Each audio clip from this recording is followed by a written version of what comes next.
Let's see how we go. If the stream can be stable for once in my life, that would be nice. And it's been a while. And I started the last stream saying the exact same thing like a month ago. So here we are. I'm a little bit tired. So I don't know exactly how long we're going to go today. It's probably only going to be like an hour, hour and a half. And then I'm going to bounce out of here. But I figure, you know what? Let's just like go through and at least have some streaming done, because again, it's been a while.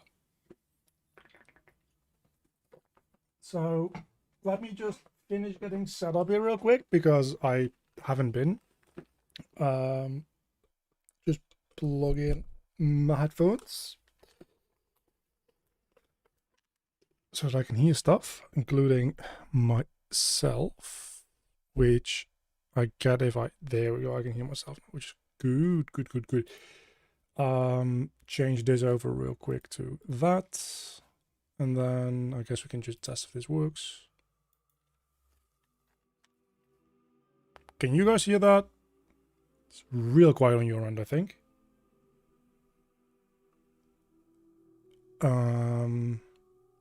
Yeah, that seems pretty quiet on your end. Hold on, let me let me boost that by a little bit. That's a bit better. Good evening, welcome everybody. Are you in America? I am not. No, I'm in Europe. All right, so you see everything on screen right now. We're gonna get rid of that. Well, not quite. Kinda, maybe a little bit. I'm not gonna delete anything here, but everything that I've made here has been like testing out stuff, and specifically everything within the purple section of the game, which takes a moment to load because it's got a bunch of foliage on it and stuff like that. But we'll get there eventually. Either that or the engine will crash, one or the other.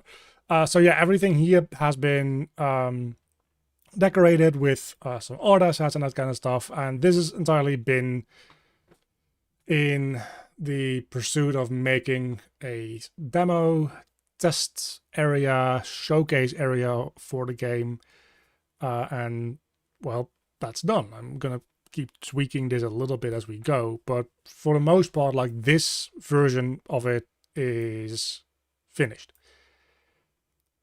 It's not a production ready, like publishing ready version of it. It's a specific version of this dungeon that is a little bit different in purpose. I'm just trying to think like how am I going to explain this from the finalized version, but it's somewhat close.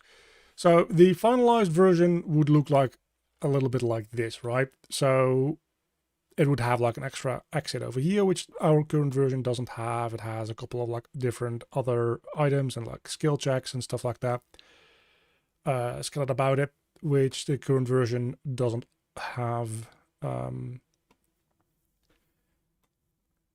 It has like save points in different places in some cases, all that kind of stuff. It's got different fast travel points, all fun stuff.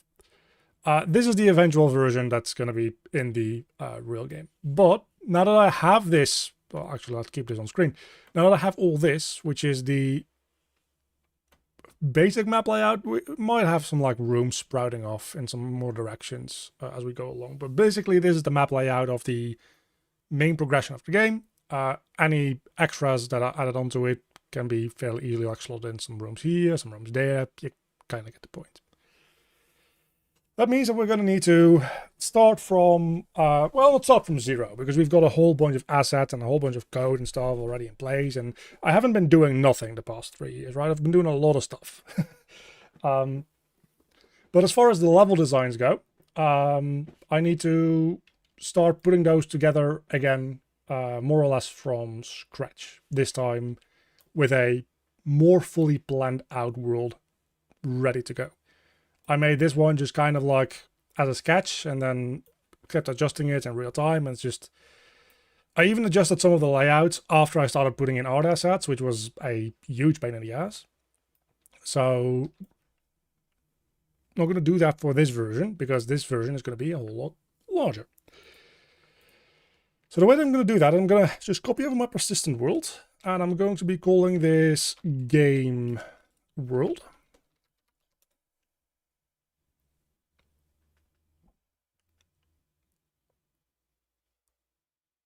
And then put that into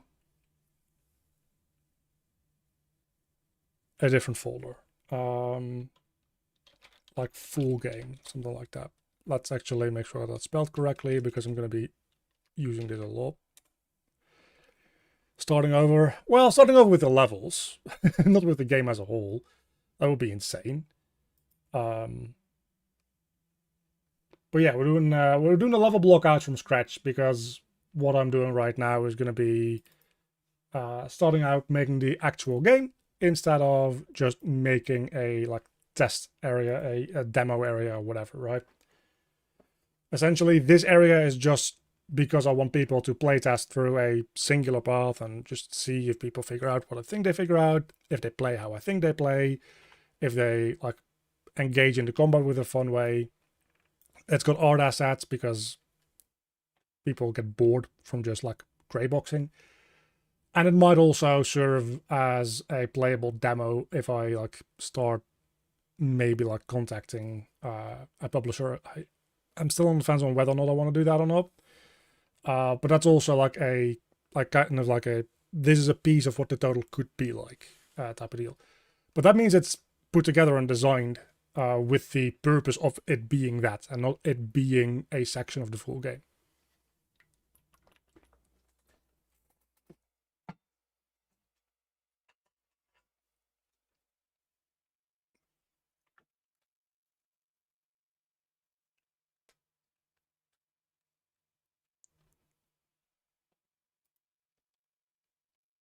Still a lot of work to do, and it was built for a different purpose already. That's the thing, though. It's not the same. It's like I can't just copy paste it in, because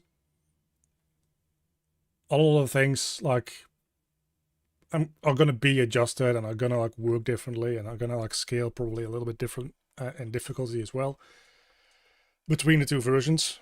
And I want to keep up the like demo version of it as well. I'm going to be tweaking that as we go in the future still. It's not like that's now set in stone and isn't going to change. But here, oh, this is a proper wall, right? Yeah, we can remove everything. Literally everything is gone. That's kind of wild. Yeah, so we can start from scratch. Let's get our dog Shadow. That's our main character. And put it back at 0, 0, 0, and that's where everything is going to be starting from. I do need to, there we go, find where that is. I guess we also have the time ticker here. We have the ambience audio, which is an actor to itself. Sure, I don't know what that's about. There's a blockout box just kind of hanging out in the persistent level here somewhere. Let's get rid of that.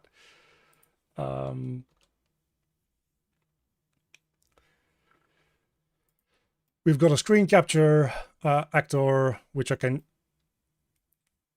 know why that is there. Oh, that's just to take screenshots in engine. That makes sense. Post-processing, nav mesh recast. Yeah, okay, so that's everything. Nothing else is needed. Let's get started. So what we're going to do here, at least starting with today, is I'm going to just be taking everything in the gray section here and just blocking out at least the proportions of the different rooms, and then we're going to maybe start going through and setting up some like basic level design blockout stuff. I don't know too much about that, to be honest with you, because again, I'm tired as hell. But just getting a good proportion to work off of for everything that needs to then, like in the future, go around it. It's going to be a lot of work. Is probably going to be a good thing. This is also probably going to be a square room. What I decided for, because I am like one dude, and even if I did get a budget to like hire some people, it's still mostly going to be like one dude getting assets from other people.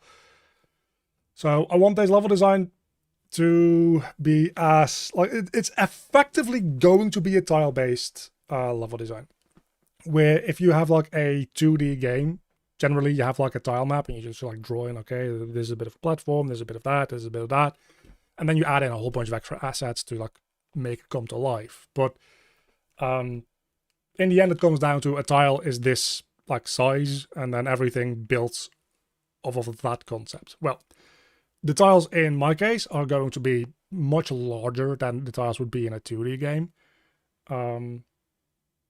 Like usually the tiles in a 2D game would be at least somewhere in the neighborhood of the size of your character, because that adds a lot of like potential for drawing in like definition. I don't have like a tile set drawing tool or anything like that, but I try to think of it as a tile-based like 3D system.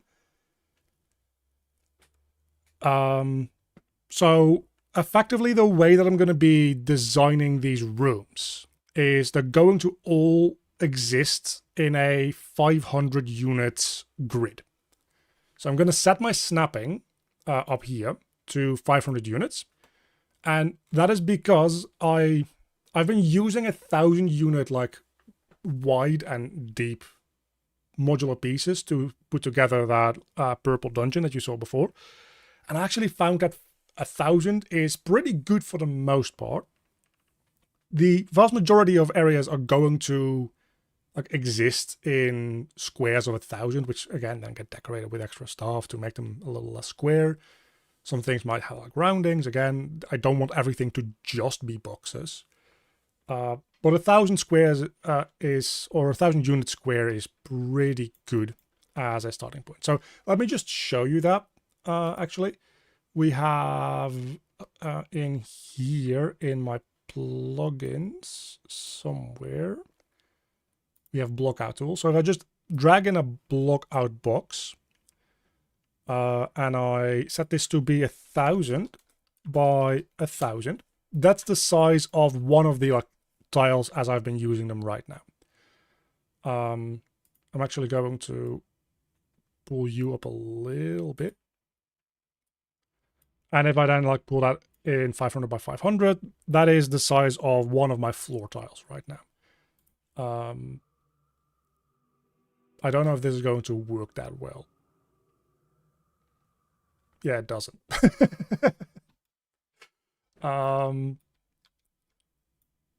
I don't know why it doesn't. Hold on. Let me check.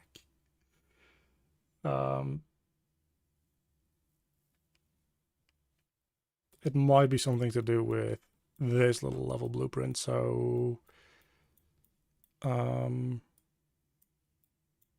instance, we get the player and then we do start game.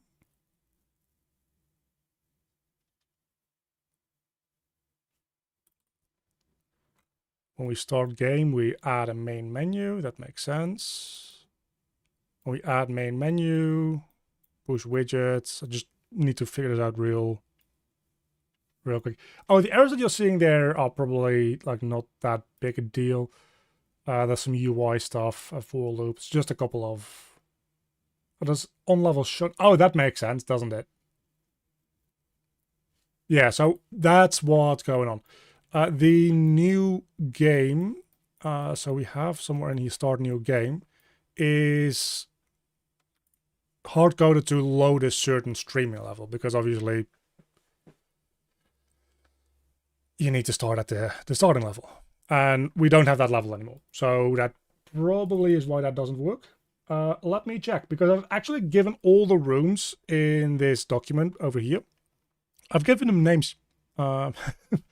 So that I can actually just not think about, okay, what is this room? Or what is... I've planned all this shit out. So I can also just kind of...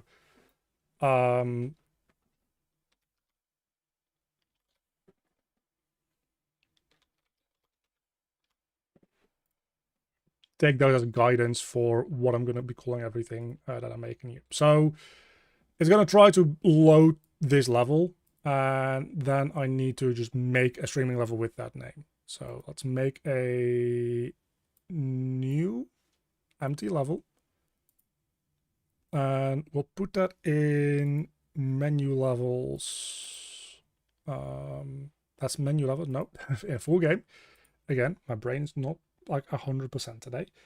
And we'll call this a gray, because it's going to be part of the gray area. It's kind of going to be like the central tutorial type area.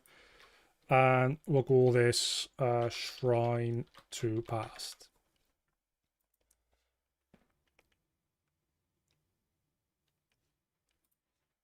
And then we need to make sure that it's actually like the exact same name. Just copy paste it. Don't leave room for typos. Never a good idea.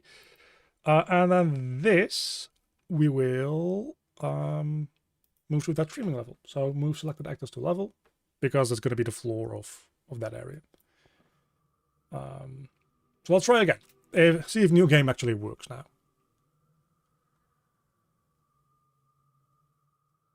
I mean, it doesn't.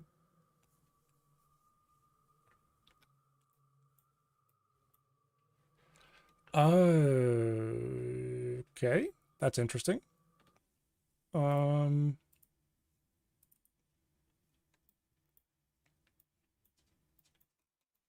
Let's for now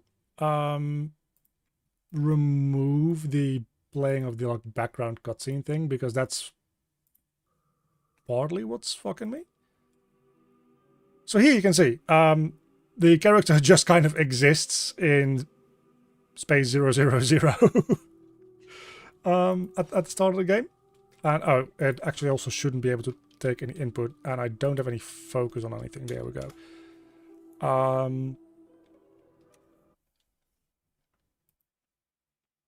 All right, there's some bugginess to all this. Let's keep this open.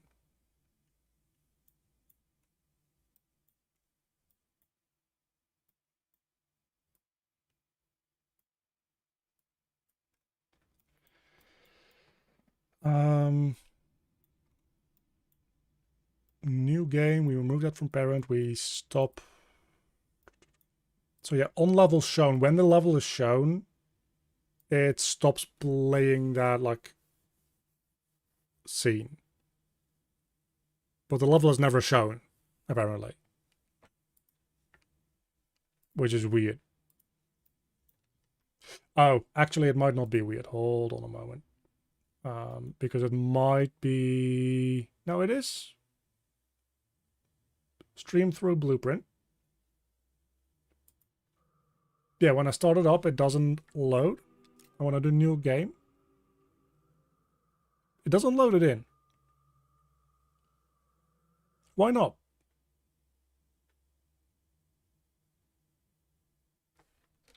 Let's make sure everything is saved. Might not have it as an asset or something. Yeah, everything is saved, I think.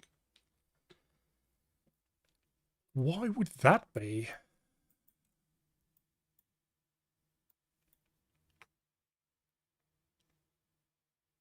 There's some bugginess at every game ever. Yeah, pretty much.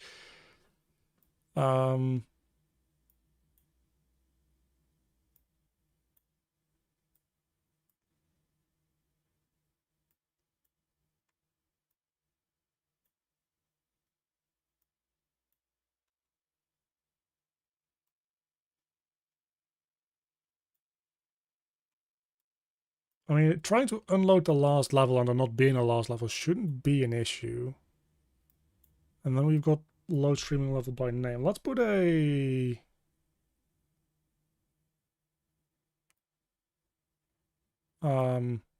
stopping point. The you know what I'm... A breakpoint. Right there. And then also put a breakpoint right there.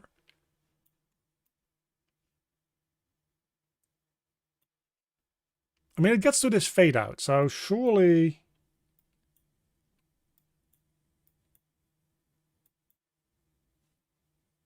Surely we get there. Is your character falling? I mean, that's not the issue that we're running into. There is an issue with that, don't get me wrong. That we just had an issue with. But the character isn't falling initially. Initially, the character's movement mode is flying.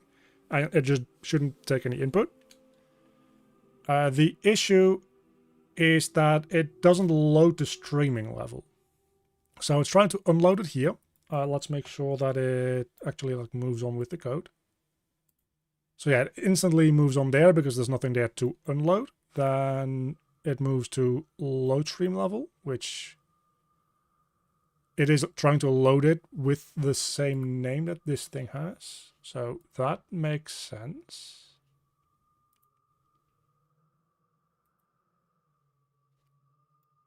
And then it does get all the way to there.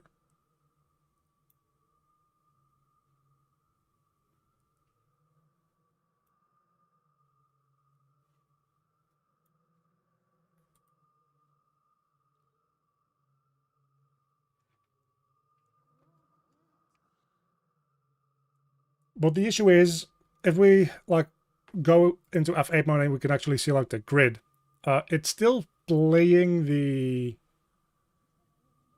like main menu screen cutscene. You can see here we have a camera moving. This is just like a cinematic. On the main menu, it's supposed to play a cinematic of just like a bit of a panoramic of a level from the game. Ideally, as we build this stuff out, it's going to be showing specifically a level from the dungeon that you last saved in and that kind of stuff. Not relevant right now. And it's supposed to stop playing this and cut back to the player's camera when the level it tries to load in loads in.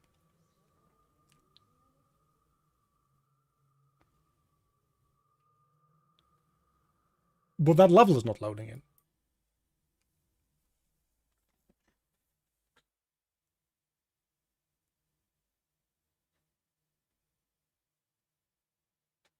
So, well, that's the issue. Step through.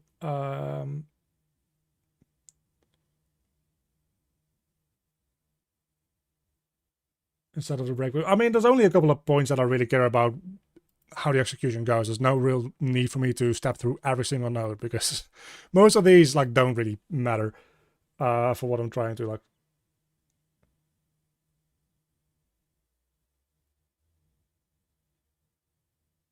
Is the camera ever deactivated? I mean, it works within the other level. If I just go back to my like previous precision level, which this one was copied over from, it all works there perfectly. Like it's. Again, the issue isn't the camera.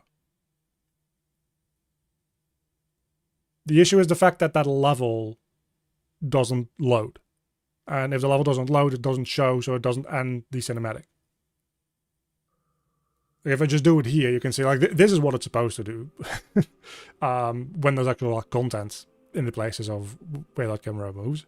Now pressing new game, it does all this stuff, which I can now like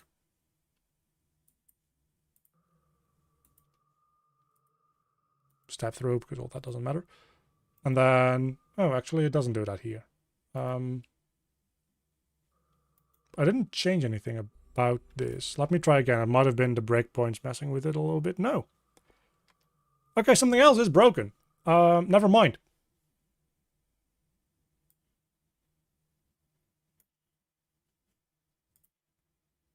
That's interesting. So yeah, it loads the corresponding level, then it should unload this one. And then it doesn't load in the new... Well, that makes sense now, doesn't it, actually? Because it's now trying to load in a level that doesn't exist within this persistent level. Because this stuff is hard-coded at new game to just load in a specific thing. So if we, real quick, change this back. I mean, it's not ideal that that's hard-coded, but it's also like, it's a new game. It's always going to have to do the same thing. I guess aside from me wanting it to be potentially usable in both of these, but again, this is what it's supposed to do, right? It's it's supposed to load in the level and then like everything works here. Would assume it's camera. Now it's just not. Again, everything works here. I know where the issue is. I just don't know why it's doing that. The issue is the fact that it doesn't properly load the level that I wanted to load, like the streaming level.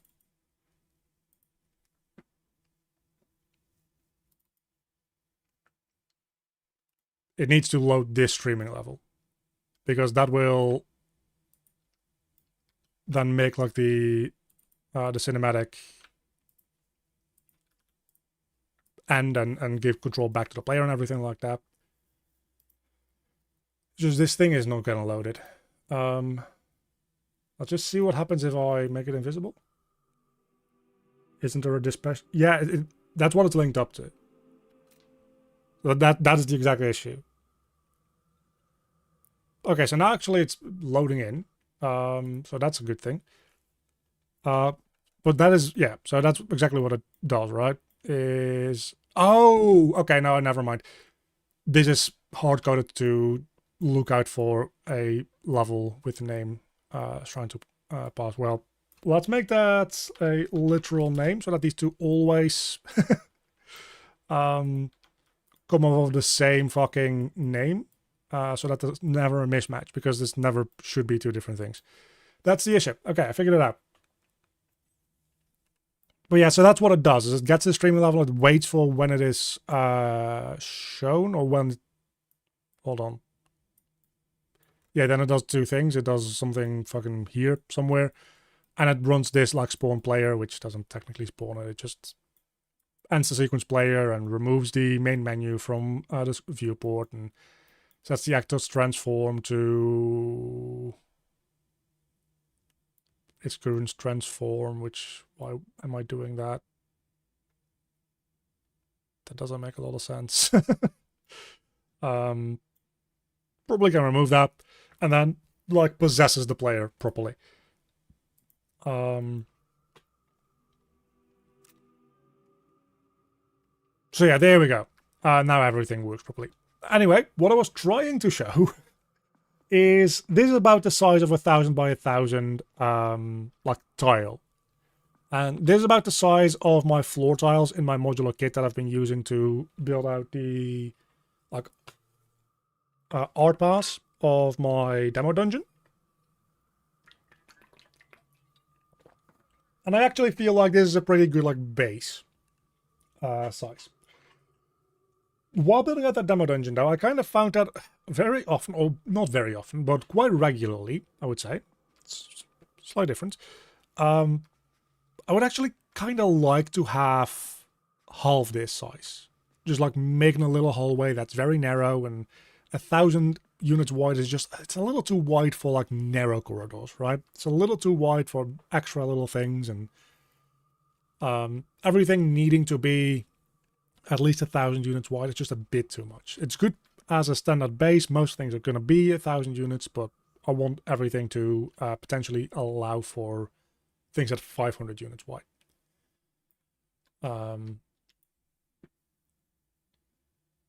then if I want to make walls that are walkable, right now they're like 100 units wide, which is definitely too thin. It's really annoying to walk over a 100 unit wide wall.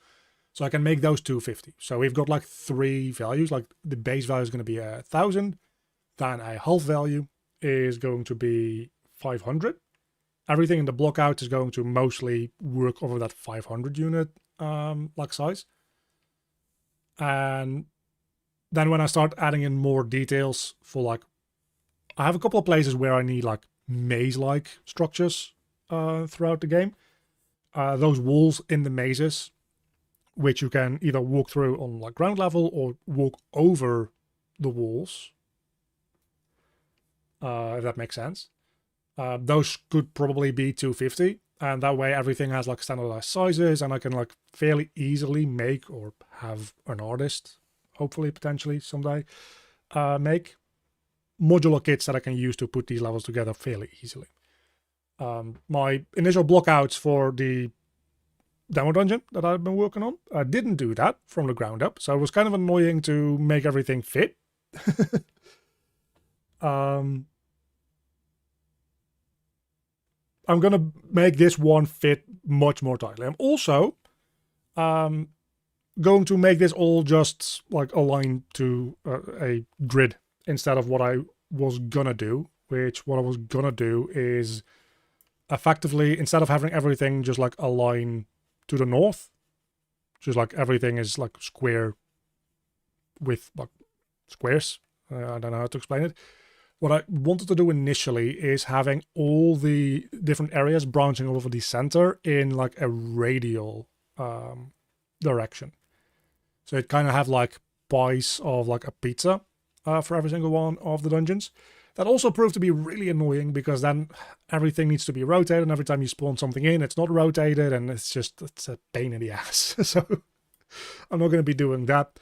The reason that I care about all this, if anybody's like not watched the previous like 2 years worth of me rambling about this kind of stuff, is because I like, for this game anyway, to make everything as close to physically accurate as possible, because I personally have this like thing where I have this belief that if I build the levels to be like physically accurate, which means I actually built them out like in this layout within the world, which is the whole reason I use this level streaming system the way I do. It's going to be fairly intuitive to like explore, because you know that if you look at the map and you see, okay, so this room is this big and this room is right there, and you at some point hopefully start to intuit a little bit more how to like take directions through all the areas. Whereas if I make things like a little bit cheeky and like non-Euclidean and have things overlap and have like huge gaps between every single one of the rooms in like how they're actually laid out with the actual streaming levels, or if they're not even streaming levels and they're just like a bunch of levels that maybe they kind of fit together that way, maybe they don't.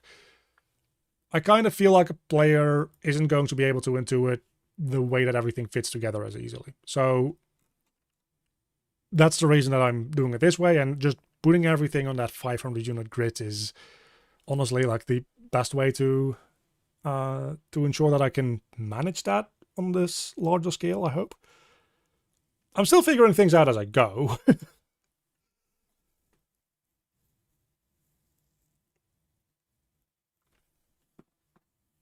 But that's part of the reason why I wanted to go through the entire like demo build as well, is just like doing the whole thing in maybe a like not quite like published ready polish pass, but more or less doing the whole thing and seeing, okay, what issues do I run into like building things out?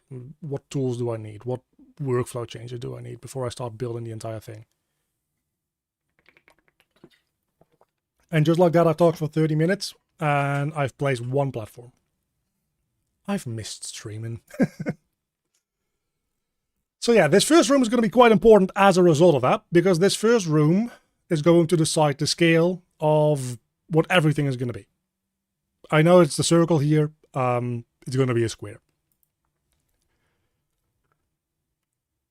So what I'm thinking is, let's start out with this first room being 4,000 by 4,000. And then we'll put it at location minus 2,000, minus 2,000.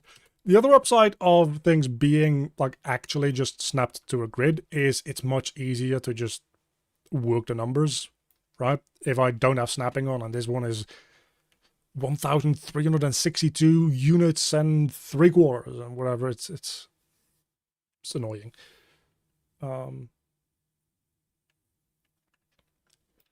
So that's hopefully another benefit of all that.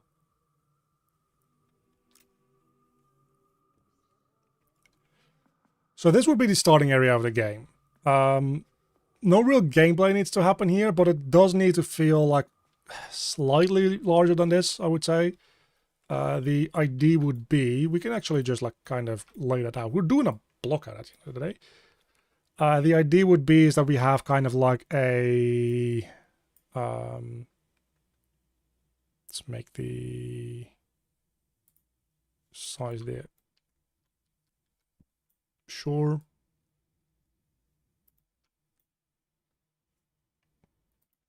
The only downside to it being 500 units of snapping, I guess, is the fact that moving things up 100 units is going to be annoying. but we'll deal with that. Where is the... Oh, cylinder blockout. There we go. Cylinder radius. So there's going to be like a statue kind of deal over here. And that statue is going to be like updating some elements as you progress through the game. The 6 main bosses, every time you update a boss, one of the, I don't know, gems on it or whatever. I'm a little hazy on the details as to what it's going to look like, but one of them will activate, glow, light up. So if you go through here again at a later date, you'll see your progression. And then when you have beaten all 6, you come back here and that triggers the like final bit of the game and the final boss fight and all that kind of stuff. But that means like this is a pretty like important centerpiece. Needs to be pretty like impressive. So let's make it like 700 by 1400 or something. And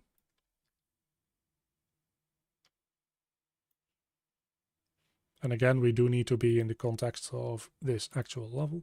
Yo, you're making a game live. I mean, I'm doing part of the work of making my game live. Not everything though, because if I did everything only during live streams, I wouldn't finish this game until 2050. And as it stands, I mean, I joke about how the game is coming sometimes in the 2030s, and it's hopefully going to be before that, but also it might not be that far before 2030.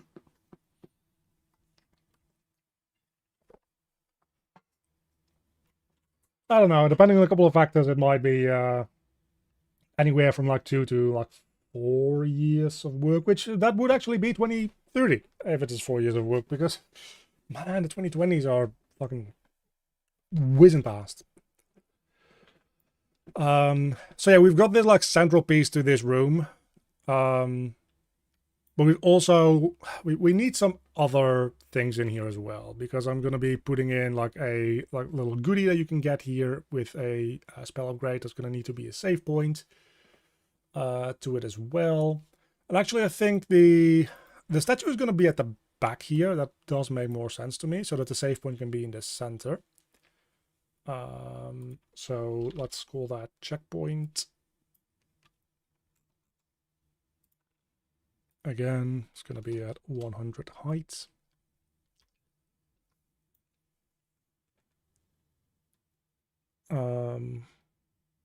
Yeah, time flies. I know, man. I started the first like IDs for this project in like 2023, late 2022, maybe even. It's kind of insane that we're at the end of 2025. It's been about 3 years. And granted, I've done a lot of like changing and experimenting in the 3 years because I'm an idiot and I didn't really feel like making like stripped down prototypes, which wastes a lot of time.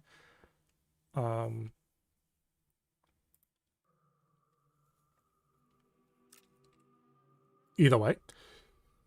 So I honestly feel that that statue could stand to be a little bit bigger. I know that this doesn't matter because it's just a blockout, but man, let's just increase the quality of the cylinder a little bit. Yeah, let's make it about like 850 maybe by, I don't know. I'm gonna go like fully 1900. I kind of think it's a pretty decent distance away from... I probably should just get rid of that loading screen, but this feels pretty good. But there should probably be a little bit more distance between the save point and that thing. So...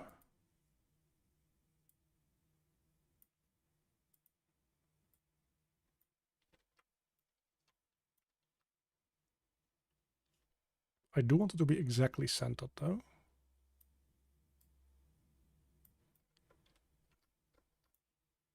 That's probably good. And then... No, that's actually not good. In fact, it's pretty bad.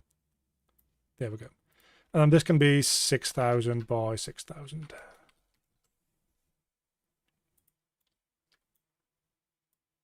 Is that roughly the size that we're looking for? It might be.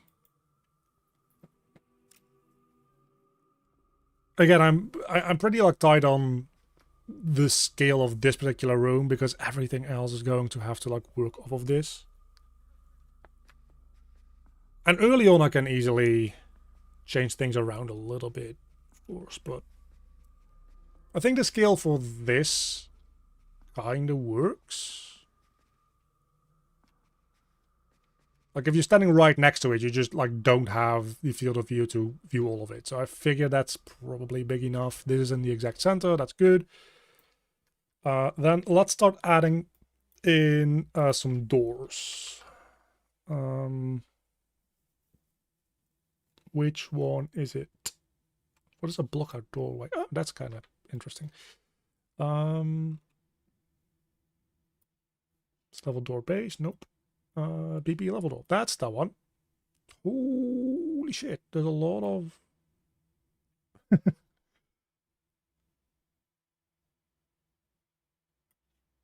lot of warnings there. The lights are not... What? Hold on.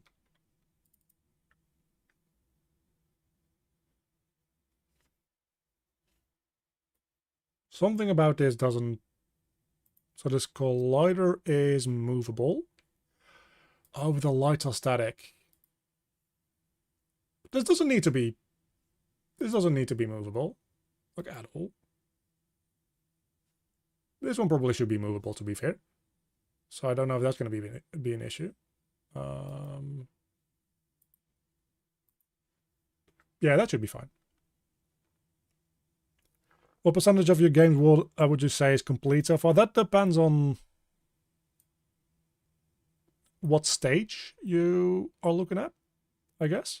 Not a stage as in level, but as in literally like how far along. Because we are like restarting. I say restarting because I figured you would click on it. It's not really restarting as much as it is progressing from a like test version of the game, like a demo version of the game, to like the full fat thing. So actual like stuff being put down. This is everything we've got so far. I'm literally starting from scratch as far as like level design, level blocking goes. Everything is planned out though. With the possibility of some more like one-off branches with rooms being added to this layout, but as far as like this is the progression of the game with already some extra rooms and goodies put in, but like largely as far as the main progression of the game, getting to all 6 of the bosses, getting a bunch of items, getting a bunch of like the Metroidvania upgrades, that kind of stuff. That's all planned out in this breakdown in this map right here. So there's a concept for everything. And I would say everything at the moment is probably, in practice, about 75 to 80% of the actual game, because I figure that like some areas in here are going to get filled in with extra optional collectibles and some stuff down here maybe.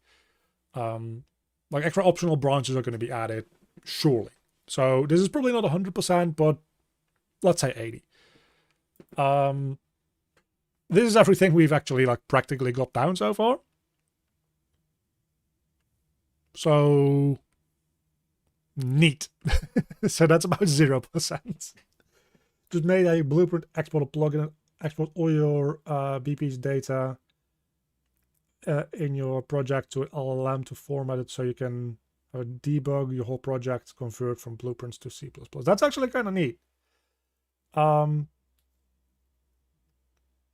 kind of wonder how well it works on a large scale if you like feed in a whole bunch of stuff. Because like I did one thing for a like little side project I worked on like 2-3 months ago, where I asked it, hey, can you like translate? It wasn't good though.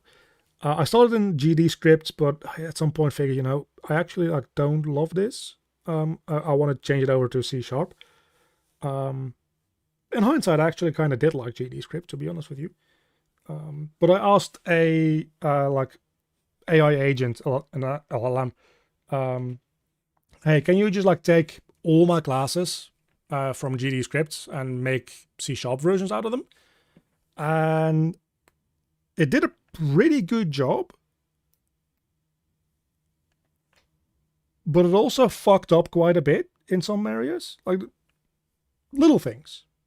Little things, easy to fix things.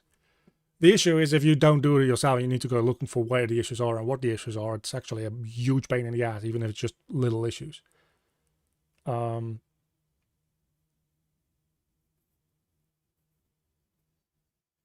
Because the thing that I found it had the most trouble with is working on more than one class at a time. The moment it needs to start working on a class that depends on a different class or uses something from a different class, it kind of like shits itself a little bit. Because it works linearly, right? It doesn't first look at everything. It kind of tries to, but it just doesn't have the context window that's big enough for it if your project is large enough. And my project wasn't even that large. But it makes a C# version of a class that like uses a function or like or a class name type, whatever. And then when it gets to that other class, usually it will use the same names for everything. Usually. But as you start throwing more and more data at it, the chances of it just getting mixed up a little bit somewhere, or thinking, oh, I'll fix this typo, which is very helpful, unless it didn't fix the typo in the function call in the other class, at which point everything breaks.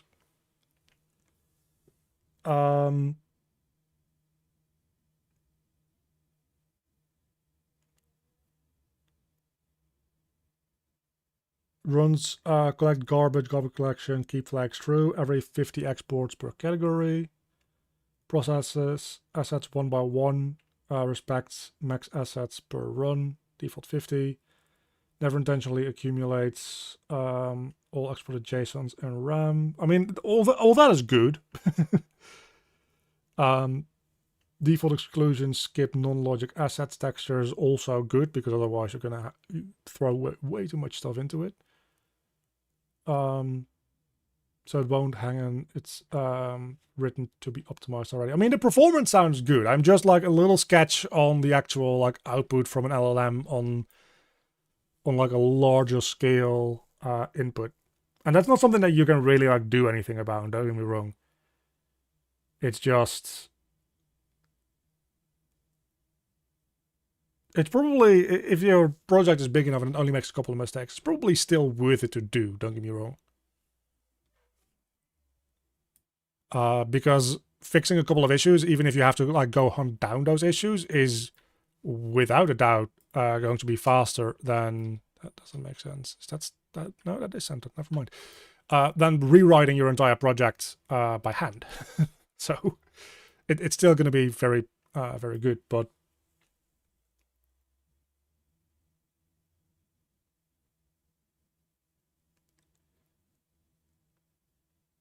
yeah, the issue with LLMs right now is that they're so good,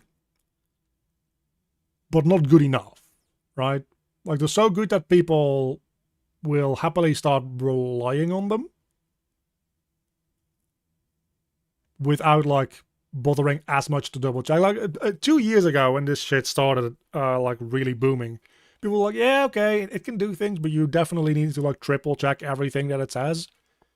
I've kind of found that people have more or less, well, not stopped doing that, but people do that a lot less now, because number one, maybe it's just a bit of fatigue. Like, yeah, we've been doing that, but you can't keep that up forever. But I also kind of feel like the progression of these LLMs has become such that it actually now is very good most of the time. And that makes people a little bit more complacent. And that means that they then also like take the output from it a little bit more like generously. And that then leads to it making more mistakes because the mistakes don't get caught, you know?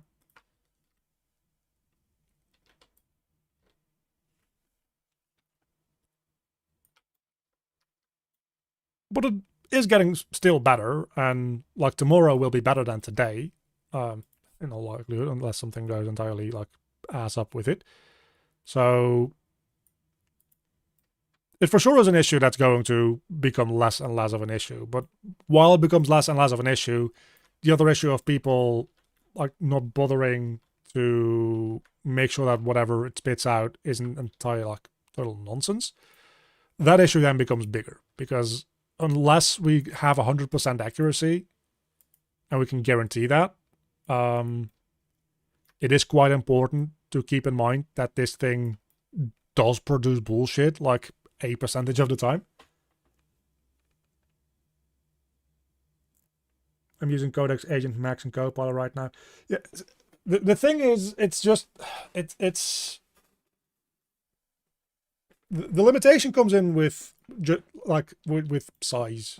What I find is a while ago, what I would have said is AI generated code is good for functions, not for classes. And if you have a very big class, that still holds true. But for the most part, it's actually caught up well enough to the point where you can pretty much trust it to write a class that like functions independent of anything else.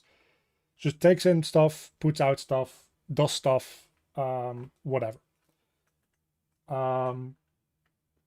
It does that pretty well. You can just effectively entirely from the ground up have it generate a full class.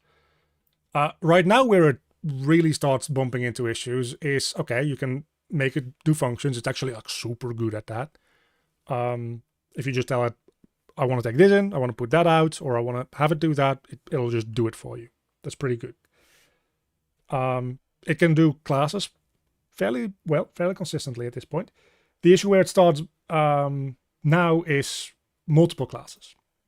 Having it keep track of a whole like system, like subsystems. The scale of subsystems is just a little bit beyond what it can reliably do. Obviously, if you yourself design the subsystem and then have it like help you or even generate the classes within the subsystem, that's fine. Where it runs into issues is you giving it a whole subsystem to make, or giving it a subsystem in this case to like translate. That's where it just like it's limited within its context window, and the like full understanding of how all these like different pieces fit together. When you go beyond a couple of classes and beyond a couple of classes that are not like super like when they become a little bit bigger and that kind of stuff, it kind of starts losing the plot a little bit about it. But again, like a year ago, I would have said you don't want to use it to generate full classes. And right now we're at the point where I think you can't just blindly copy paste whatever it gives you and put it into your IDE. But you never want to do that anyway, right? You always want to check what it makes, which is why I am super in favor of using like an interface like ChatGPT, or even like integrated within your IDE, like Copilot, right? Something like that. That works really well. Using it as like a better IntelliSense works really well. What I don't like is like full agentic AI within my code, because at that point it starts like changing shit, and it's harder to keep track of. I wanted to generate something, tell me that it generated that, and I will be the one pasting it in and making changes to it. But yeah, so within like a year, we've gone from, at least in my perspective, you can use it to make functions, you can probably use it to make a decent amount of classes. So like a year from now, or maybe 2 years from now, maybe it will expand even more, and you can just say, hey, I want this entire subsystem, and then it just takes like 5 minutes and it codes it for you, and it's reasonably well made. Then of course you get to the scale issue of, obviously it's not going to be coding a whole game for you, but I mean, given enough time and assuming that the rate of improvement keeps up, which, I mean, there's a question about that, because the amount of GPUs that it's like eating up at the moment is kind of insane. But yeah, there's certainly something to it. I like using Copilot. Copilot is definitely a part of my daily, well, I don't code every day, but even so, let's just call it my daily suite of tools now. The same way that I use Affinity for making my thumbnails and making like those map layouts. Same way I use DaVinci Resolve almost every day to like edit videos with. Copilot is just kind of like a part of my work process. I really like the way that it does stuff. I don't love vibe coding, to be clear. But I do like it as like a coding assistant. It's effectively just a digital intern, is what it is. And you wouldn't give a intern like the lead of your for your project. That would be insane. But that doesn't mean there's no work for intern. So it can do intern work. Sure.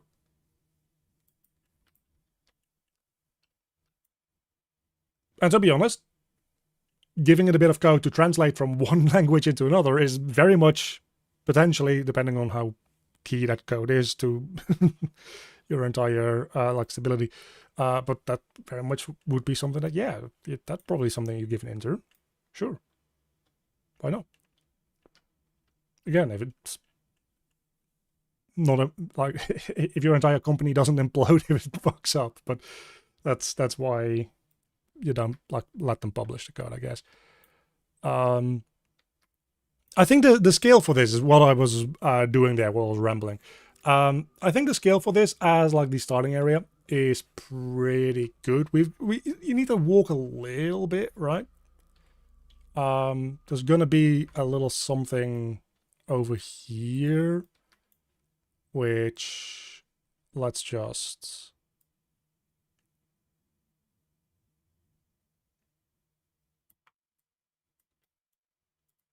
real quick like put in a block for that or something. Again, we're gonna try to make things in increments of 500 units. I wish there was a shortcut that you could set up for switching between different grid sizes. That would be neat. There might be, actually, I don't know.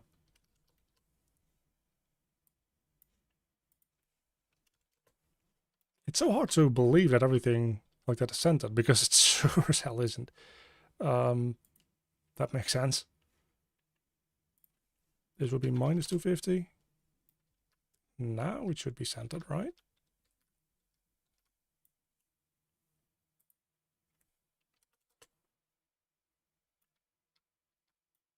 Wait, what? Oh, you're not at 0. This line is 0. Then how the fuck? Oh, this thing is 1,000 units wide. Okay, so it's minus 500. Let's just give this a neat little color. It's supposed to be like ice, which you need to melt, and there's going to be like a chest inside and all that kind of stuff.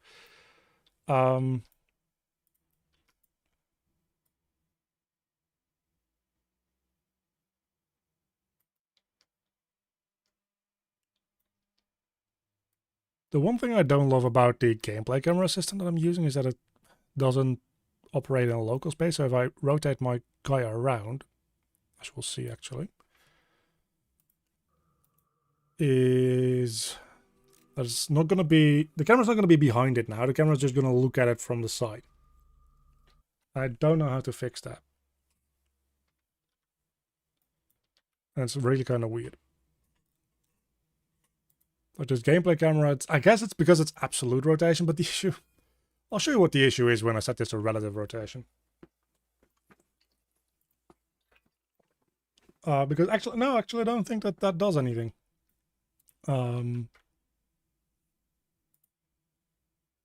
Maybe it does. Yeah, so it just snaps back, right? So that's one issue. But then during gameplay, it actually is now parented to my rotation. So when I move around, oh no, it's not. Okay, never mind. That's just with the normal camera system. But yeah, I still have this thing.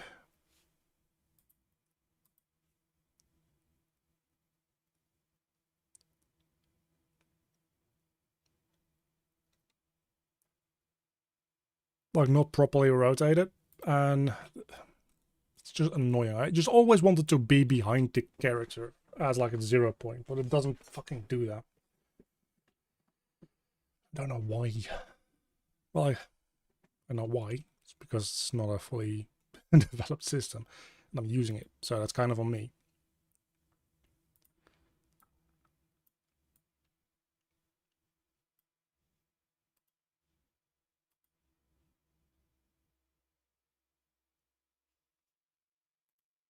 So that's something that at some point I just have to figure out.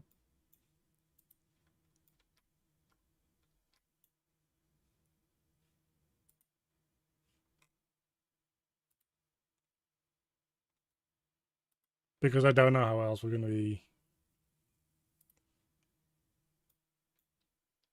dealing with any of this. Because I always want this thing to start behind the player.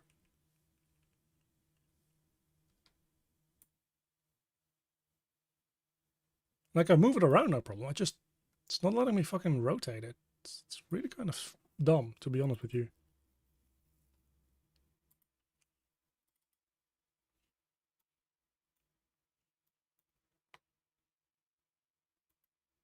I don't think it has anything to do with the camera rig, because that only starts happening during gameplay. It doesn't run in here, I don't think. So yeah, that's a bit fucked. It's not the most important thing ever. It's just one of those things, right? Just one of those annoying little things. Yeah, so this is, again, also one of those things where I need the rooms to also have a height of 500 unit increments.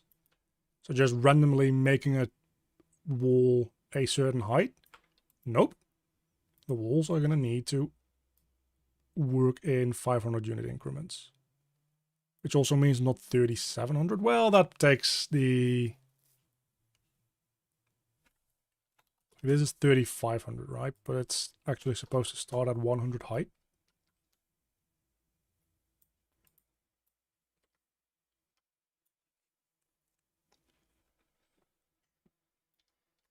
And then this technically... I guess this technically could be... at minus 100 because its origin point is at the bottom and then it's got a height of 100, right? I guess it could have 0 height. Could it have 0 height? Nope, but it could have 1 height. Suppose that's an option. Kind of annoying though. We're just going to deal with it this way. All of our floors are just going to be at height level 100 as we start putting in the actual like modular pieces. It's probably fine.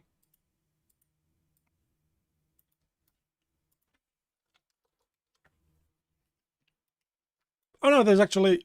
What? What's different? Oh, this being at height level 100. Yeah, no, again, that makes sense. So height 100 and then height 3,500. Height 100, 3,500.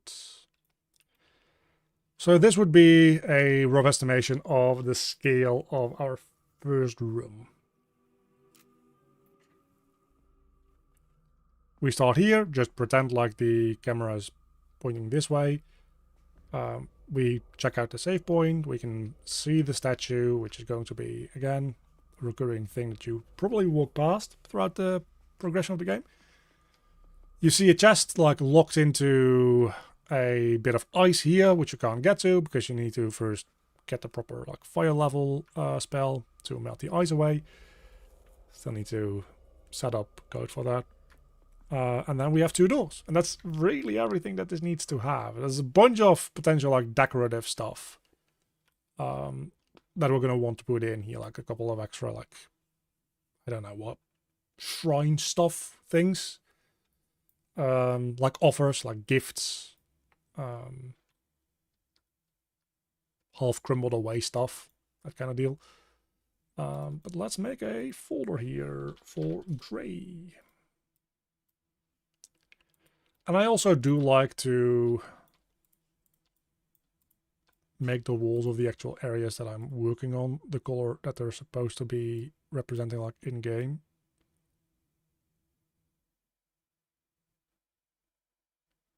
I guess this is just going to be white. there's 2 walls here. Sure. Because then when I'm just kind of flying through, it'll be easy to see what's where.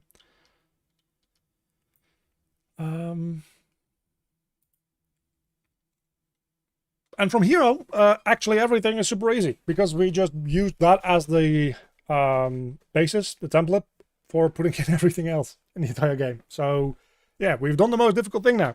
It's also the most important thing, because if I decide to change the scale of anything ever at any point, we can be a little cheeky with some things, like this can maybe extend a little bit into this or a little bit into this, but not by too much. But if we decide to majorly change any like sizing, or any particular room needs to be significantly bigger, or well, smaller is less of an issue. Either we need to just kind of accept that there's a little bit of cheating within the spaciousness, and inevitably there's gonna be, or we need to update everything everywhere, which would be one hell of a job to do. So I prefer not to.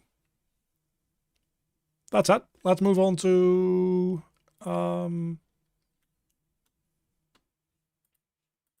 which area are we going to go to? This one or this one? I'm going to go to this one. Yeah, so this is just where people live.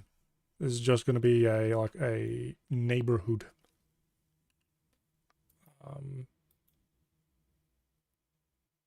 So we make a, that's not in this menu, that's in this menu. Create new, empty level. And we'll call that housing.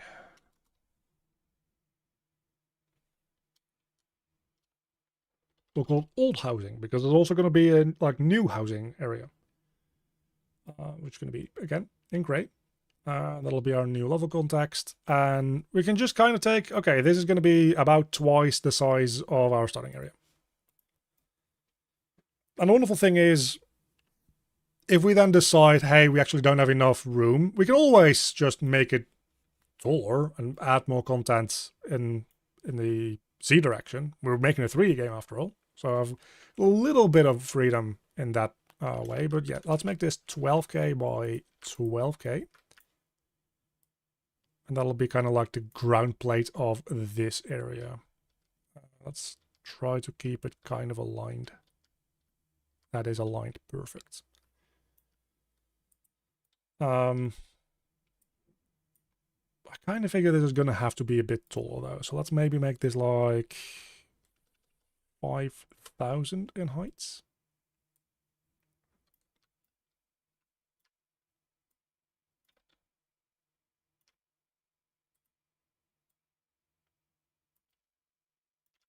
And this is mostly what I'm going to be focusing on right now, is just putting in what is essentially like the skeleton of the whole thing.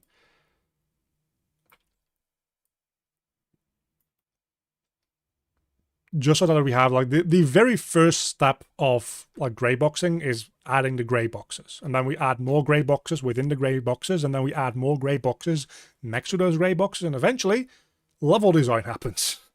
At least that's the theory. Let's hope that that actually works out for me that way in reality as well.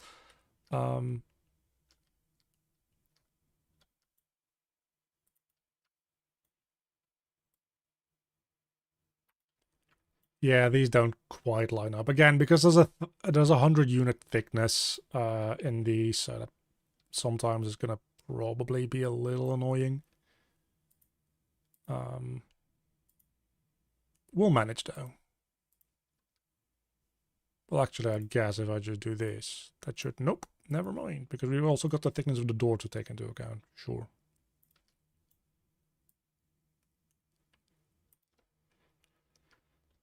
All right, let's test out if I can just say, hey, this level is going to go to the old housing. This level goes back to the shrine. Or that door goes to that level, whatever, you know what I mean. And that pretty much should just allow me to walk between these now. Because again, the code is already all set up. It's not like an entirely new game project. There we go. So now we're in this giant ass room. Now this is not going to be one open room. This is more going to be something like we have like rows of houses here, and then like rows of houses going everywhere, and we have some implied like alleyways you can't actually like enter, but that implies an even bigger area than this actually is, that kind of stuff. And you pretty much will like walk between a couple of like blocks of houses.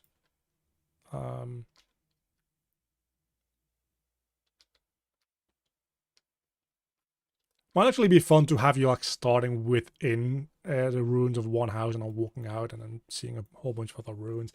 Again, I'm not 1000% on all the little details here yet, which is maybe bad.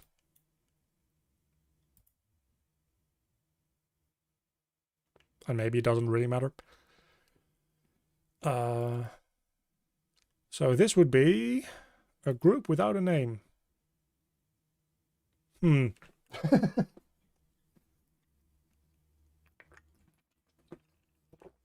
I didn't give everything names apparently. That's a problem. Because I don't remember what this is supposed to be. Oh, a lot of these grey groups don't have names because I haven't like decided what they are. Mostly they're just gonna be housing, I would imagine. Because this is supposed to just be kind of like a ancient, abandoned underground town. I know that this is supposed to be like a market square. Then we have a garden here leading into like the graveyard, tomb, catacomb thing area. This leads into the church, like temple area, that kind of stuff. All of these haven't been given context yet, which is actually annoying because I need to start giving these things names.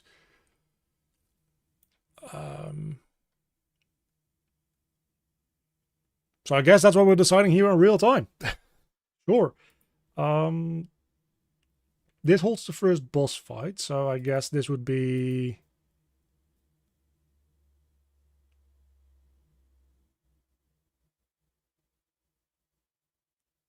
Probably would make more sense for this to be the market square and then this to be something else, to be honest with you.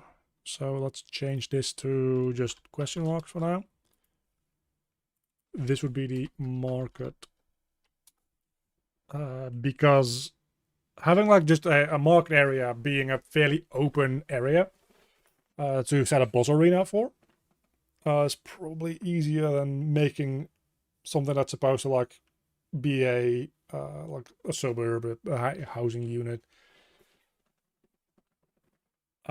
be an area for a boss fight.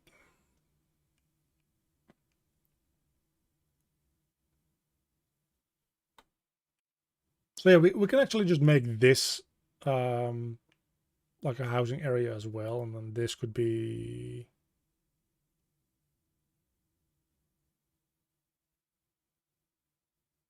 I don't know.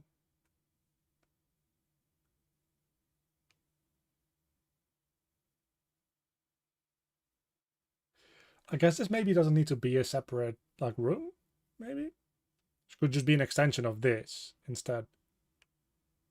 So that way we have just a long hall that is our market area,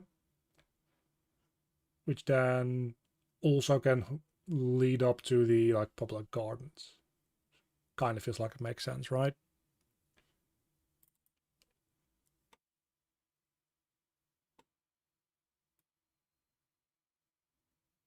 So that would mean that we change things up a little bit. Hold on. So, no.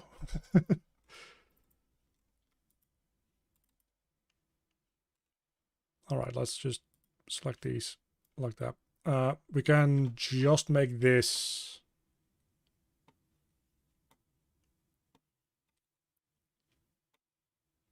like one zigzaggy area. You can kind of tell, by the way, that these were put down when everything was just being squares, and then as I started going through the rest, they started getting like more definition. So I haven't really gone back and like reconsidered a lot of these.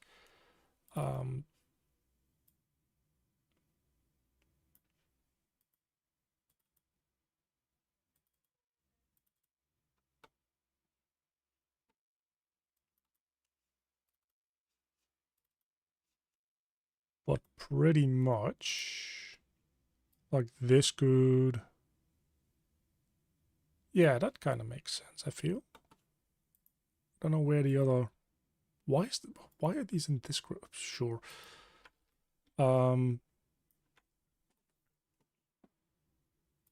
Yeah, so and then this one can just kind of go all together, because this one is gonna extend over here,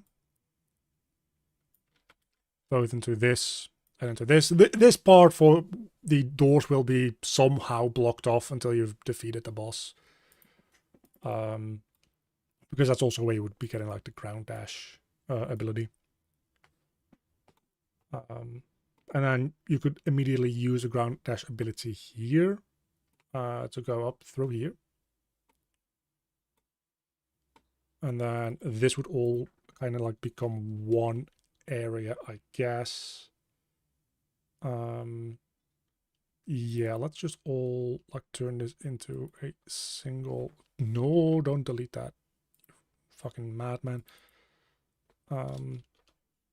Remove that as well. And then just add in some extra boxes like this.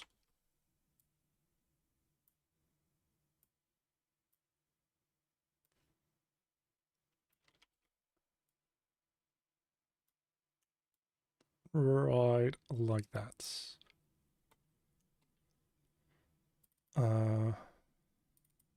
Sure. And just to be clear about the intent here, grapple is needed to progress to this area. Yeah. Right, that makes a bit more sense.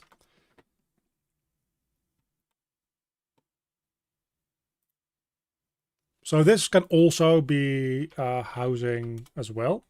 So we have housing here, a little bit less housing there. This one can have more verticality because it requires a little bit of platforming to like go through and get to this area over here, which you can only get to then with the air dash. But both of those lead back into the markets. And I guess these can be a little bit nicer because they have direct access to the gardens. And this can... So these are just like more middle-class houses. These are effectively apartment buildings. I think that's what we're kind of getting at. I can kind of deal with that. I can live with that.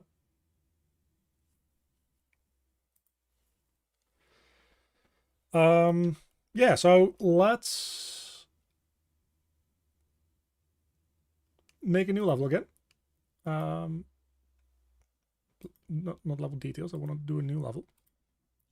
Make a new empty level, and we'll call that old housing, like cheap, something like that.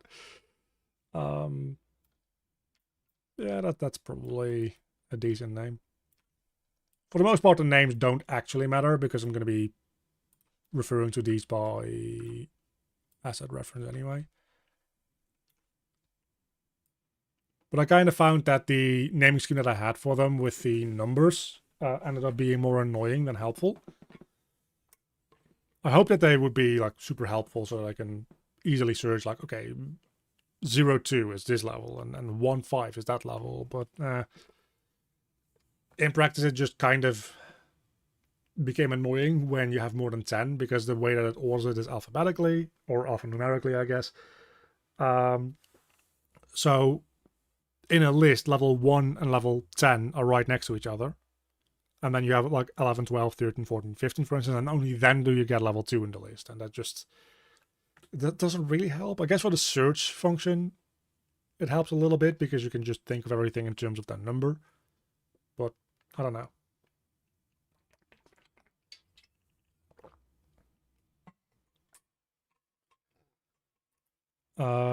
Yeah, so this is about the same like width as this, but just like with the height of this or the depth or whatever you want to call that. So it's pretty much just take this and make this one 12k.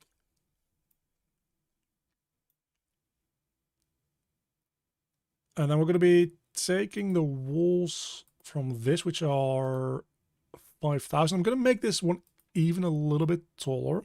I think I'm going to go with like 8,000 in height for these. Because again, it will require a little bit of platforming to get up to this area. So I need the like headroom for that platforming. Because you might be surprised to learn that it really helps if you're making a platforming section to have verticality to your area.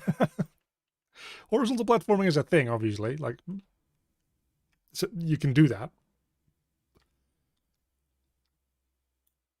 But just blocking off something like, okay, you can't get to this because you first need to get to this, and for that you first need to get to this is kind of nice. If everything is kind of at the same level, it becomes much more difficult to design things. I don't know why I'm explaining this. This is like super obvious stuff.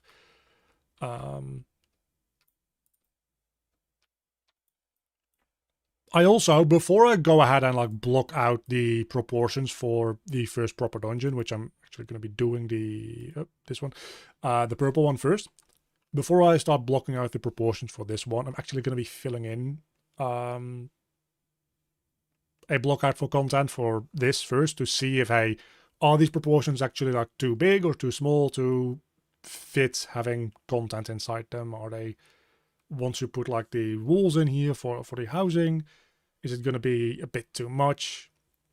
And is it going to have like too tight spaces for combat because there's going to be a combat encounter here? Is this big enough for platforming? Is it too big for platforming? All that kind of stuff. So by no means is anything that I'm putting in here like super definitive, but it's a good first like guide, I would say. Yeah, so then we just kind of have another one of these like long rooms, but even longer. Really quite as easy as that, to be honest with you. So this will be, again, empty level, mark. It's because everything in here needs to be old. And what I'm kind of thinking is we can more or less just, well, it's probably not going to be as tall as this one, so never mind. Let's just copy over this one. Move it all the way over here. Kind of like there being like 500 units in between each one of these, so let's keep that as a trend. And then this just needs to extend all the way through there. It kind of feels like this might be a little too narrow, but maybe not, because we can have like just a peaceful thing here, and only when you get to like this area does the boss fight start, and then the boss fight will like be confined to this area, and this area will have a little bit of like platforming stuff maybe going on. Because again, that's a fantastic fucking point. This one does need to be potentially as tall, at least back here. Well, not necessarily. No, not necessarily. Well, no, actually, yes, necessarily. Because we need to have some platforming here that is gated off with the air dash as well, because we don't want to be able to go, like, through here before getting the air dash. So there needs to be a little bit of room around here to put in some platforming. And for this to go up quite high, because this needs to hook up to a door that's quite high on this end as well. It's a very long-winded way of saying that I can actually just copy over these walls and it's probably fine. It's probably going to be kind of a situation where this end is taller and then we have like a bit of a like angle at some point here maybe. I don't know. Kind of feels like it's a little too tall as a whole for maybe what it's supposed to be. Or maybe not, I don't know.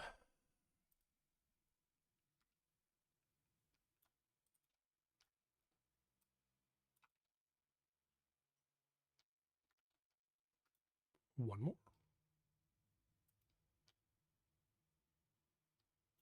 And then the ceiling.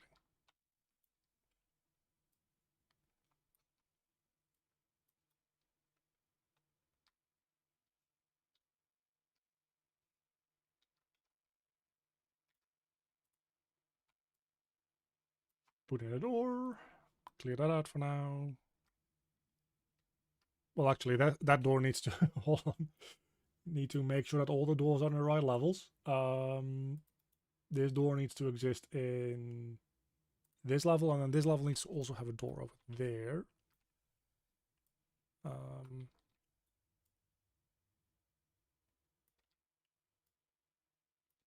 This rough area over here.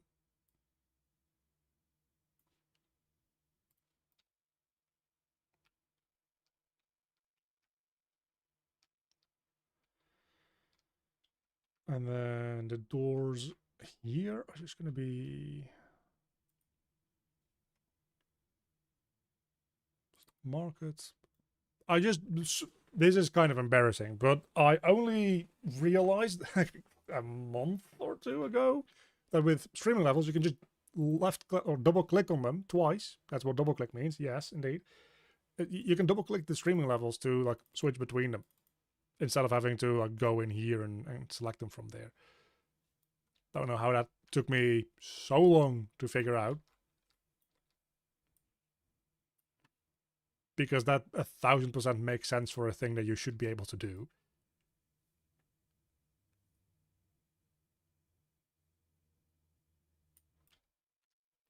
Anyway, so that's a door over there. Then this is going to have like 2 more doors. And then we'll need to link them all up. Of course.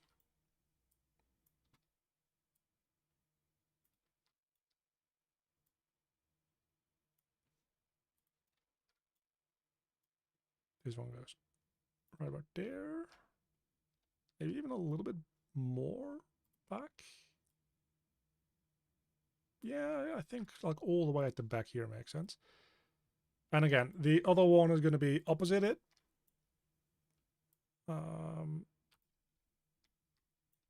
But it's eventually going to be much higher up. But for that, I need to actually have the platforming content in place. But eventually it's going to be like somewhere like there.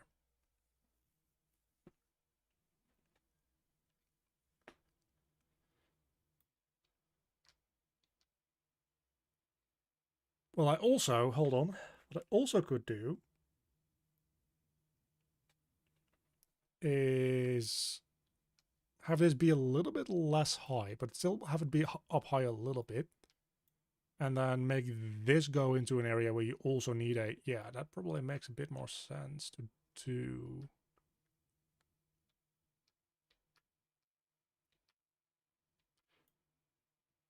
So like this direction, you'd be able to fairly easily like platform up here. That's not going to be that big of a deal. But then getting from here to there is going to be the thing that requires the air dash. It's probably going to be right about here.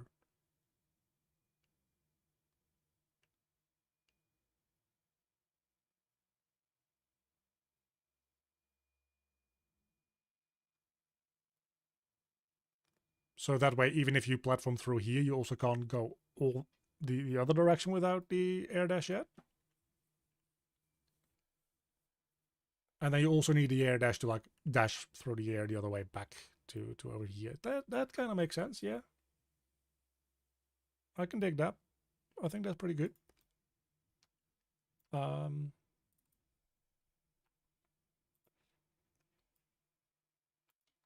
So let's roll with that.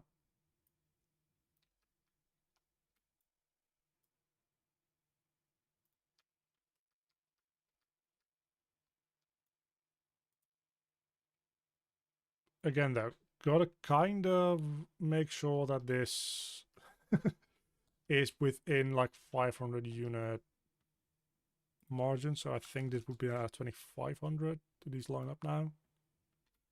Those do seem to indeed line up. That's good. And of course I do like unsnap them and then move them into the actual level space, which doesn't snap to 500 unit increments, but that's not that big a deal. It's mostly the like level bounds and the challenge designs and that kind of stuff. So I care for being on that grid.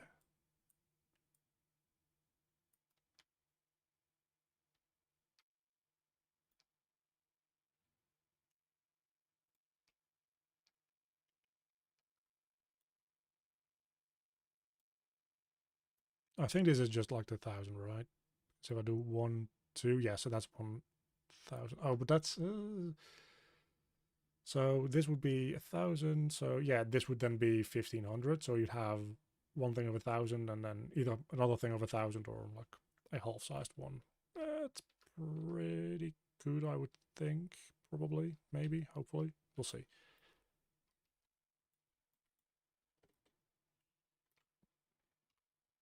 Snap you to the ground. And move you all the way back over here so that we can line you up with this dude. Which is, interestingly enough, a bit of an issue, maybe? Oh, that makes sense. What's your height? Your height is 500. Why do you sink through the floor then? Interesting. Weird.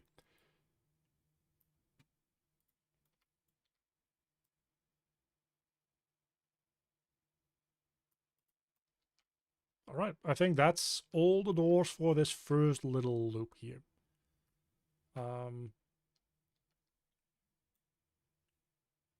We then have these gardens. Oh, there's actually another door all the way. Okay. Hold on. Nope. There's one more door that we need to do, which is in old housing. Yep. One more door over here that actually leads into the gardens. So the gardens would then run from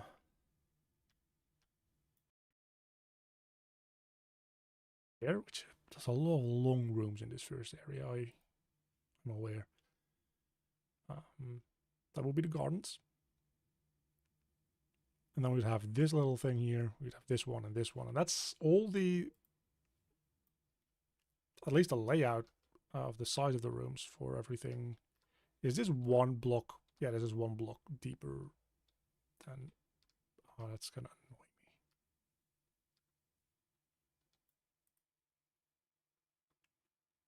me. Yeah. That's gonna super annoy me. How did that happen? Because, yeah, no, that does make sense, doesn't it? It's probably fine to do this and then move everything over by 500 units. It doesn't make me sad at all. It's fine. I really don't mind. At least because everything needs to be moved over exactly 500 units in the same direction. It's not that big a deal. And then we just need to make everything 500 units thinner because, yeah, no, that, again, that makes sense. It all adds up. This one. This is still plenty of big, you know, like it doesn't look that big if we fly through it at this rate, but once I connect up these doors and actually walk into these areas, you'll see they are much bigger than you think, which I'll actually do right now.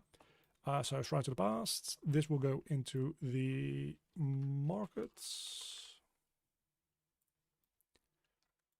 And this will go into the old housing. This will go into the cheap old housing. This goes into an area where we haven't been yet, or which we haven't made yet. This will also go into the market. This goes back into Le Shrine.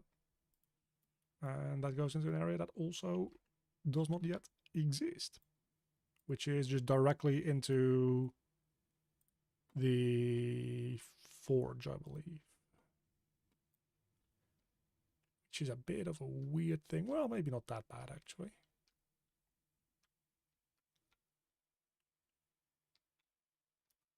So yeah, let's save all that super quick. And I'll do a quick run through to show you, again, actually it is bigger than you think. Or maybe they're smaller than I think. It's going to be one or the other. But just like walking through this area, you can see flying through it is pretty fast and it makes it feel a lot smaller. But walking through this, just imagine that I can't even like do this and I have to walk all the way around like a bunch of obstacles and housing and that kind of stuff. This is gonna be like, it's gonna take a minute to get your way through here. The main question is this wide enough to like house a boss fight? I would argue very much so. Yeah, no, this is definitely like, we can put some stuff here. Boss fight could start here. We could have like 1, 2, 3 and a bit dashes worth of like space to section off as a boss arena. And then this area can serve as just the exit area where you get the ground dash ability. This will require you to be able to use the ground dash. I don't yet know how I'm going to be doing that, but we'll fucking figure it out. And then a little bit of platforming going from probably like... That's probably what I'm going to end up doing, is something a little... something like this, right? So it's...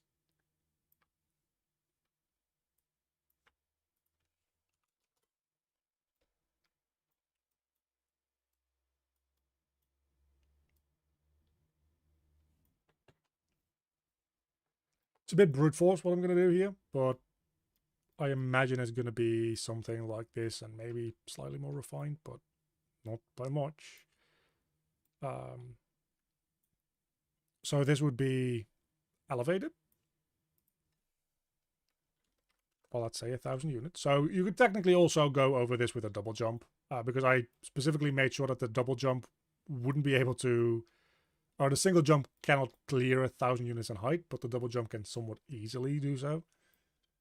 So this would probably be elevated, and then this would be like elevated times 2. Again, that would mean that you can get through this with the double jump, so it's probably going to be elevated a little bit more than this. So that even the double jump cannot clear it, because... well, no, actually, that probably doesn't matter in this case, because there's literally no way for you to get the double jump without having the air dash, because everything up to the air dash is linear. From there, it starts to... Like, if anybody has seen my community posts from, I think, like last week, like the ability unlock routes look something like this. The white line that you see here is like where you start, obviously, and everything here, there's no paths, there's no like variance here. Everything is linear until you get here, at which point you have 2 possible paths to go through, and every single endpoint from those paths has 2 things that it can go to, and so on and so forth. So everything spreads out open for you to go explore a little bit more open-endedly as soon as you get to the air dash, but everything up to the air dash is linear. So the fact that this air dash like check could also be cleared with a double jump probably isn't that big of a deal. The only thing that would make that mildly annoying potentially, which makes it probably worth doing this after all, is that if we do a randomizer, which I am seriously considering and probably gonna do it either way, but I'm seriously considering like making a built-in randomizer into the game, which randomizes a handful of different things, like your whole skill tree can be randomized. The rewards from every single one of these, right? Every single like Metroidvania key reward, like every movement ability, essentially, would be randomized, but semi-randomized. Every single one of these would have a thing telling them, okay, so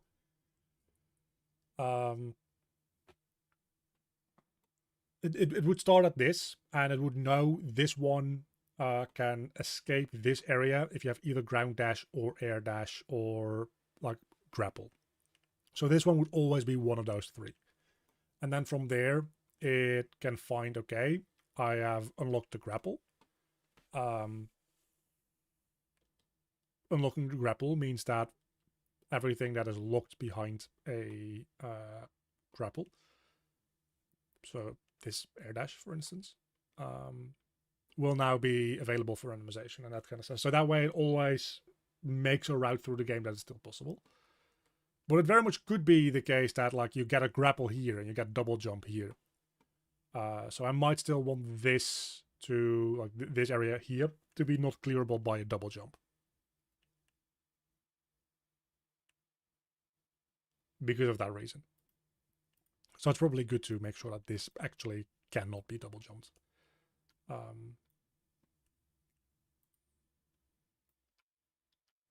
But yeah, so this would be only obtainable through doing a double jump. I guess that means that a double jump would clear this as well. So probably what we want to do is make this 1500 as well. Move this up a bit, and then move this up a little bit as well again. And then what we probably end up wanting to do is more or less just making a... Why is my screen going black?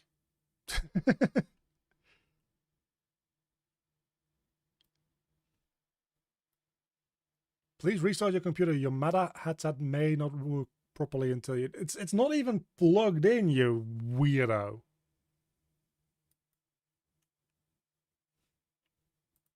Fucking Facebook.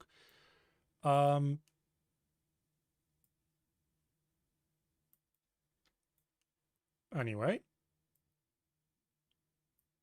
So pretty much I was thinking we'd have like a little section of area over here.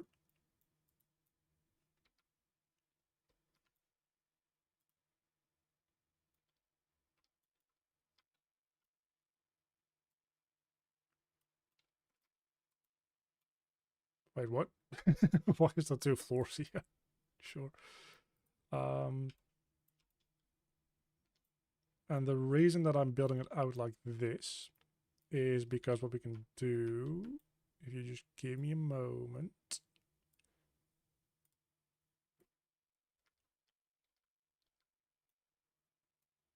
$500 units more to this side. Oh, and now my YouTube stream is dying as well, because of course it is.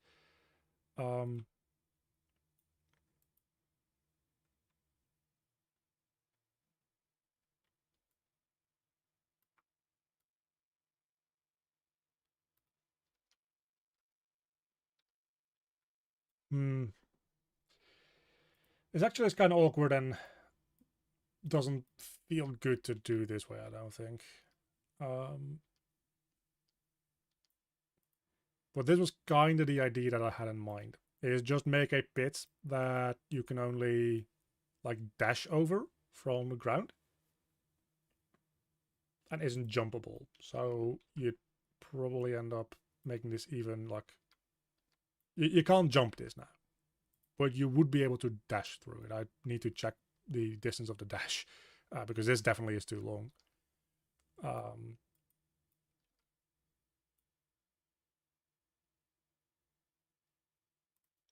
And we probably want this to be... Yeah, you see, I don't love this. Now that I'm actually putting it down, but let's give it a shot. This would be there to catch you if you mess up the dash. But then the issue is, how do I make something? Actually, I don't think that this works at all. Maybe using the ground dash for a key, or a Metroidvania locking key, isn't a good idea. Because you need to do something that's super forced like this. And I need to do this in at least one more location. And this doesn't even really work, right? Because what happens when I fall down here? I can jump back up here, but I can also just jump up there. And these need to be at the same height because they need to be accessible through a ground dash.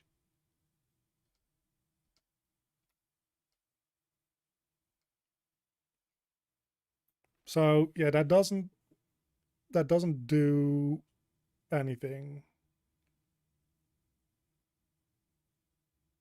for me.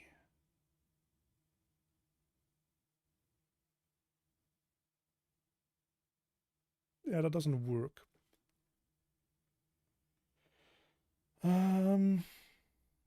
Okay, I'm gonna have to rethink that.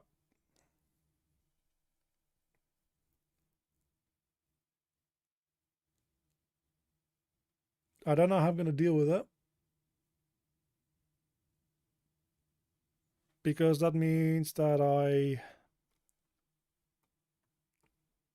well, all that it means is that I have to change what I get here from ground dash to something else. And I just give the normal ground dash as a default ability, which kind of makes sense anyway for like combat purposes.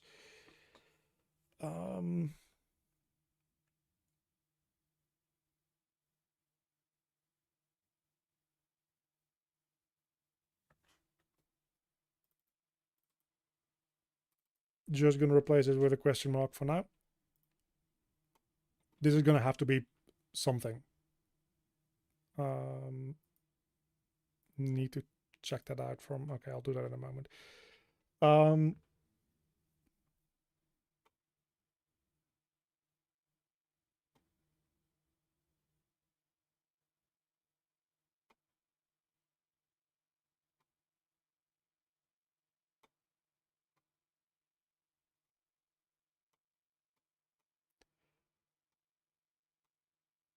Yeah, I'm not 1000% sure what that ability is gonna be.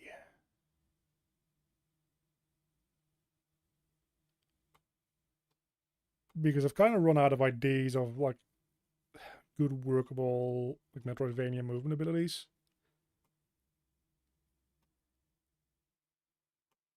That I've already like implemented elsewhere as things that you need to get.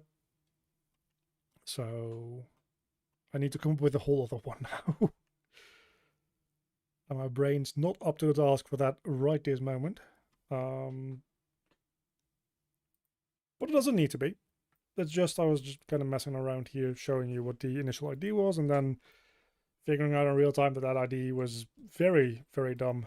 I kind of do like this though, is whatever that ability is going to lead to an area where you can just like kind of either walk or jump up here. But you can't get that through any other way, not even with the double jump. And the same thing here, that then leads you to a bit of extra platforming parkour that can lead you up here, needing the air dash. Even the double jump won't be enough to get you there. So yeah, we'll have to figure that out as we get there, I guess. Hello, you show up just in time for me to start saying that I'm going to be winding down. Again, I said I was going to be pretty short today. But yeah, that's the first few like room proportion layouts, I guess, or blockouts. Well, there's nothing actually like laid out, so calling it a layout is not actually that accurate. So this is going to be about the scale of the rooms. I'll do one more walkthrough. And then you can just kind of imagine that what we made here is like this little loop. And this is the entire game. So just use your imagination as to the scale of the entire thing. And again, there's no actual content anywhere. So if we go into this room, for instance, it's just one big empty room. Obviously, that just lets me walk from there to here, and it's kind of like stale and boring because nothing is like actually happening. This is going to be a room that's filled with like winding paths. It's kind of a little bit maze-like in a way. It's going to feel less boxy because there's going to be like a bunch of like alleyways that you can't actually get into, but it kind of implies a larger area.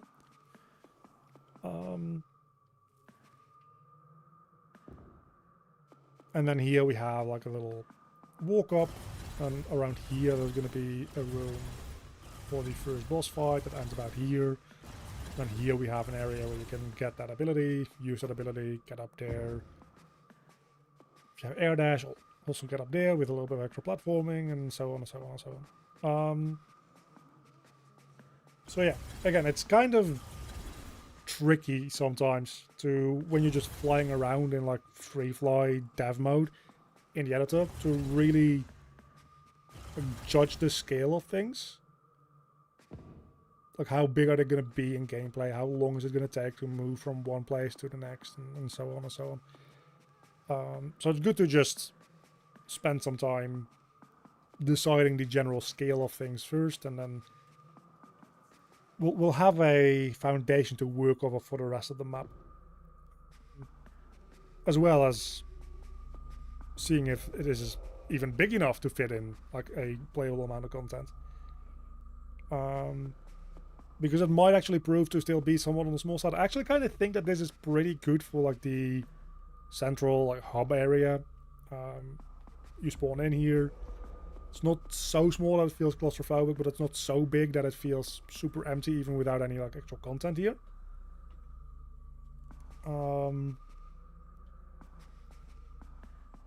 So I think we kind of nailed that in terms of scale. And then everything around here is, I mean, it's made in, I'm gonna, hold on, turn off the route real quick because of the distracting. Where are the ability routes? There they are. And everything around here is kind of like already more or less made with the idea in mind that, okay, this is going to be about twice as big as this. It's going to be twice as big as this. Some of these areas have a little bit more like definition to them already. Some of them are just like pretty big blobs of something is going to go here. So the fact that this, again, is round in my preview map here, it's square in the actual thing. Most things are going to be some form of square, with extra art added to it to make it maybe a little bit less square.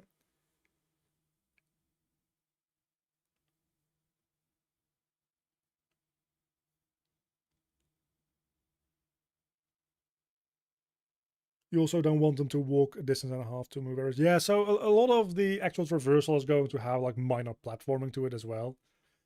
So there won't be too much trade on walking. There will be some of that, of course. But for the most part, a lot of areas are either going to, if you have a long straightaway, it's either going to have some sort of platforming just to keep you like engaged, doing something, jumping from thing to thing, or it's going to have some sort of enemies in it, again, just to keep you engaged, something that you can walk past now. A lot of areas are going to have both. Little platforming things to go from place to place, and then areas on those little platforms. Some floating or flying enemies, whatever. So as big as these areas are to just walk through, and they're like very slow and sluggish right now, this is just very empty right now as this is getting filled with content. I actually don't know if this is big enough, which is why I'm building out like the gray area here first. Once I've blocked all this out as far as like the room sizes go, I'm going to try to fill it with blockouts or content to see if these are big enough to like actually fit the content that I want to have in them, if they take as long as I want them to, if they have enough room for that content to actually be fun, or if it's just like very cramped and kind of annoying because of it. Based on my like demo trial version of what I've made, I think this is pretty good. Like, I'm not just pulling this out of thin air, but I'm also kind of pulling this out of thin air, right? But based on how I think it worked decently well in my demo version, which I already adjusted a bunch of times. So yeah, I'm really curious to see how this ends up like progressing and developing. Developing, it's game development. I'm so funny. My brain is just gone. We've got this little loop here. I'm going to be kind of like just messing with this and tweaking this throughout the week, adding the rest of this, and then maybe later on in the week, if I can stream again. No promises though. I'll maybe start putting in some like temporary blockout for the content for maybe like this room seems like the first one that I'm going to like build out a little bit of content for.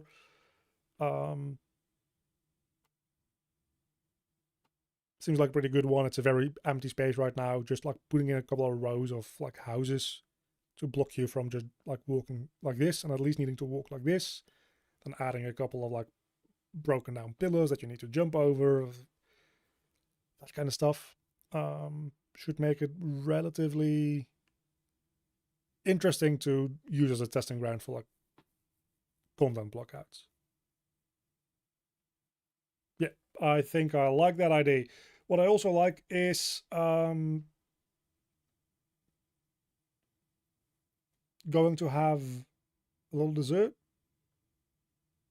after the stream, then just watching some more YouTube stuff, playing some more RuneScape, and then going the fuck to bed. So I'll try to be back maybe later this week, maybe next week. Again, my streaming has been a little bit inconsistent. It's been kind of hard to get the streams done due to a whole list of reasons. I'm not gonna like go rattle off about all that right now. And the holidays are coming up and that kind of stuff, so that's definitely not going to be helping with getting streams like going. I'm gonna just try to get like a stream every week, either on Tuesday or on Friday if I can. It might end up being every other week. Sometimes there might be a month between it as I like figure things out and try to get myself into like a schedule that I can stick to. I do want to do this, but there's been like some major shifts in stuff, which means that there's times that I usually would stream at are not really as good for streaming, but they are the times that like audiences exist online. So it's kind of I don't know what to do with that, but we'll figure it out, and I will see you all back whenever I stream next. See ya.